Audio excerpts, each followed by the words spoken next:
ಬಾಗಲಕೋಟೆಯ by election ಅಖಾಡದಲ್ಲಿ ಏನಾಗ್ತಾ ಇದೆ ಅಂತ ನೋಡೋಣ. ಪ್ರಚಾರ ಅಬ್ಬರದ ಕಾವನ್ನ ಪಡ್ಕೊಳ್ತಾ ಇದೆ. ಕಾಂಗ್ರೆಸ್ ಅಭ್ಯರ್ಥಿ ಪರ ಸಿಎಂ ಸಿದ್ದರಾಮಯ್ಯ ಪ್ರಚಾರ ಆರಂಭ ಮಾಡಿದ್ದು ವೀರಭದ್ರೇಶ್ವರನ ದರ್ಶನವನ್ನ ಸಿದ್ದರಾಮಯ್ಯ ಈ ಸಂದರ್ಭದಲ್ಲಿ ಪಡ್ಕೊಂಡಿದ್ದಾರೆ.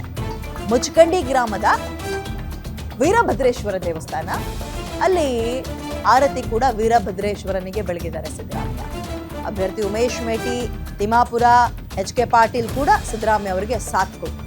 ಅಲ್ಲಿಗೆ ಹೋಗಿದ್ರಲ್ಲ ಸಿದ್ದರಾಮಯ್ಯ ಅವರಿಗೆ ಶಾಲು ಹೊದಿಸಿ ಸನ್ಮಾನವನ್ನ ಆಡಳಿತ ಮಂಡಳಿಯವರು ಕೂಡ ನಡೆಸಿದ್ದಾರೆ. ಈಗ ಅಲ್ಲೊಂದು ಇನ್ಸೈಡ್ ರಿಪೋರ್ಟ್ ಸಿಕ್ಕಿದೆಯಂತೆ, ಅವರಿಗೆ ಇಂಟೆಲಿಜೆನ್ಸ್ ರಿಪೋರ್ಟ್ ಸಿಕ್ಕಿದೆ. ಏನಂತ? ನೀರು ಕುಡಿದಷ್ಟು ಸಲೀಸಿಲ್ಲ, ನೀವು ಅಂದ್ಕೊಂಡಷ್ಟು ಸಲೀಸಿಲ್ಲ ಗೆಲುವು ಅಂತ. ಹಾಗಾಗಿ ಸಿದ್ದರಾಮಯ್ಯ ಅವರು ವಾಪಸ್ ಬರೋರು ಅಲ್ಲೇ ಇದ್ದಾರೆ. ಈಗ ಇನ್ನೊಂದು 4-5 ದಿನ ಅಲ್ಲೇ ಇರ್ತಾರೆ.